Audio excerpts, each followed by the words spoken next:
সেদিন বানিয়েছিলাম গন্ধরাজ কাতলা। গরমকালে গন্ধরাজ লেবুর নাম শুনলেই কেমন একটা আরাম বোধ হয় না? আমার তো ভীষণ হয়। লেবুর গন্ধটা যেন পাগল করে দেয়। তো যাই হোক, গন্ধরাজ কাতলা বানানোর জন্য কাতলা মাছের পিসগুলোকে প্রথমে ম্যারিনেট করে নিয়েছিলাম নুন, মরিচ, গন্ধরাজ লেবুর জেস্ট, গন্ধরাজ লেবুর রস আর সামান্য সর্ষের তেল দিয়ে মাখিয়ে কিছুক্ষণ রেখে দেওয়ার পর মিক্সিং জারের মধ্যে নিয়েছি একটা বড় পেঁয়াজ টুকরো করে নেওয়া, 8-10টা মতো রসুন, 2টো কাঁচা লঙ্কা। এর মধ্যে সামান্য আদাও নিতে হবে। আমার যেহেতু আলাদাভাবে আদা বাটা তৈরি করা আছে তাই আমি আর নিইনি। সবগুলোকে দিয়ে একটা পেস্ট বানিয়ে নেব। এরপর কড়াইয়ের মধ্যে সর্ষের তেল দিয়ে মাছগুলোকে একে একে ভেজে নিয়েছি।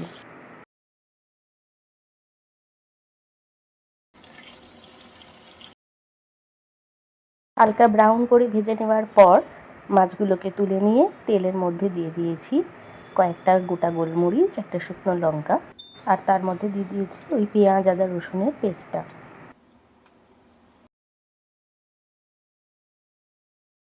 মশলাটা একটু ভাজা ভাজা হয়ে গেলে এর মধ্যে দিয়ে দেবো 1 চামচ জিরে গুঁড়ো, 1 চামচ ধনে গুঁড়ো, কাশ্মীরি লঙ্কার গুঁড়ো 1 চামচ, আন্দাজ মতো নুন, সামান্য চিনি, এই দিয়ে ভালো করে কষিয়ে নেব মশলাটাকে।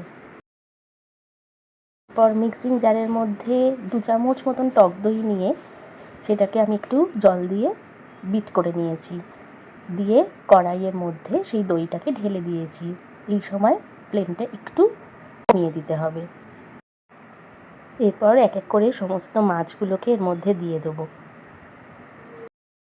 চাপা দিয়ে হতে দেব মিনিট 5। এরপর ওপর থেকে গন্ধরাজ লেবুর রস আর গোলমরিচ গুঁড়ো ছড়িয়ে লেবু পাতা আর লঙ্কা দিয়ে আর খানিকক্ষণ কড়াইতে রেখে ওপর থেকে অল্প একটু গরম মশলা গুঁড়ো ছড়িয়ে নামিয়ে নেব গন্ধরাজ কাতলা। গরম ভাতের সাথে এই গন্ধরাজ কাতলা আমার বাড়িতে তো সবাই হাত চেটে খেয়েছে। তোমরাও অবশ্যই ট্রাই করো আর জানিও কেমন লাগলো রেসিপিটা। আজকে এইটুকুই, আসি তাহলে। সবাই খুব ভালো থেকো। টাটা।